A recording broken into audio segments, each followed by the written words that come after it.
HOV lanes, or high occupancy vehicle lanes, are often implemented as a measure to encourage carpooling and reduce traffic congestion. But do they actually? Or are carpool lanes just another way of contributing to the ever-widening highway trend plaguing most modern American cities? One more lane, am I right? As a self-proclaimed soft urbanist, I definitely have some well-thought-out gripes with HOV lanes, and I encourage rebuttals in the comments section below. But after this video, maybe you'll view HOV lanes in a different light, and see just how useless, and in some cases downright dangerous, these lanes really are. HOV lanes are confusing. What makes them even more confusing is reading what supposed benefits they're supposed to have, according to the governmental bodies that build them. Let's take a rip straight from the California Department of Transportation's website. Caltrans defines HOV lanes as a traffic management strategy to promote and encourage ride-sharing, thereby alleviating congestion and maximizing the people-carrying capacity of California highways. If it all could be just that simple. But if that's the case, if HOV lanes are supposed to alleviate congestion and maximize people carrying capacity, then why on earth do EVs get a pass? I'm gonna be honest, this always seemed like a blatant fallacy in what's supposed to be the defining purpose of HOV lanes. Because why do single occupancy EVs get preferential treatment on HOV lanes? For a small fee, of course. If the main reason for highways is to move people along in the quickest way possible, and HOV lanes are meant to mitigate that, allowing 2 or even 3+ passenger vehicles to ride them, then why do EVs get a pass? Surely it can't be because the state's most rich and powerful leaders own and operate these exclusive and expensive vehicles, right? Oh. Wait.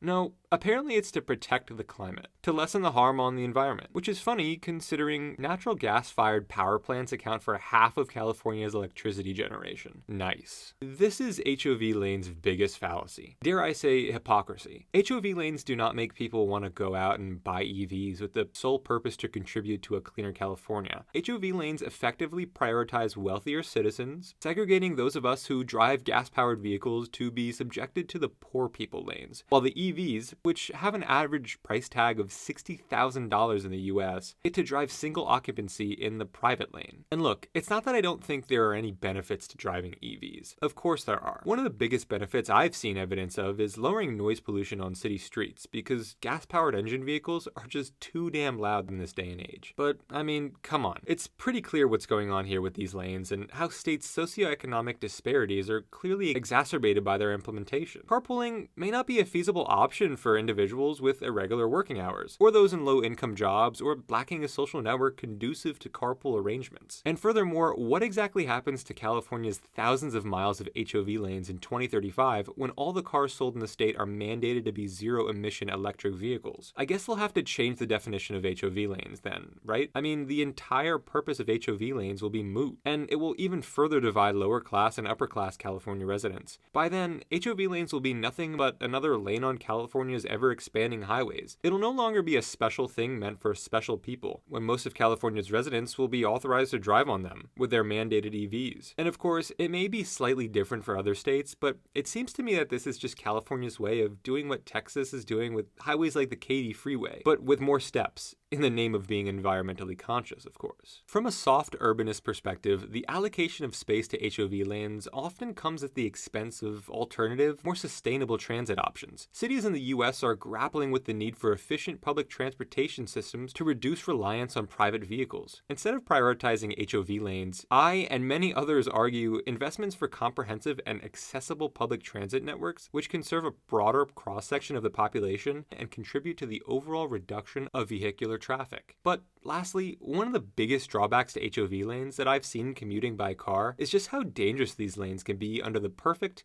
or should I say imperfect, circumstances. I can't tell you the amount of times I'd be driving on the interstate only for all the cars in the regular lanes to have to come to a standstill during heavy traffic, and somehow miraculously the HOV lane is clear, and it's a recipe for one of the most dangerous things that can happen on a freeway. Just imagine if a frustrated driver stuck in traffic tries to cheat the system and move from the left lane into the HOV lane at 5 miles per hour, without seeing the oncoming vehicle flying by in the HOV lane at 70 miles per hour. A deadly crash ensues. And that's the thing, right? HOV lanes are a complicated solution to a very simple problem. They add another layer of surprise and obstacles that drivers have to take into consideration when driving, as if they already don't have a ton of those. The simple solution is obvious. Use that extra land spent endlessly expanding highways for the purpose of light rail, full stop. We all know how insufficient our major cities' public transit systems are, and more investments in light rail, subways, even heavy rail are much better uses than just adding more and more lanes on highways. With recent news of investment in high-speed rail, light rail, and Amtrak expansion, things are looking up from here. But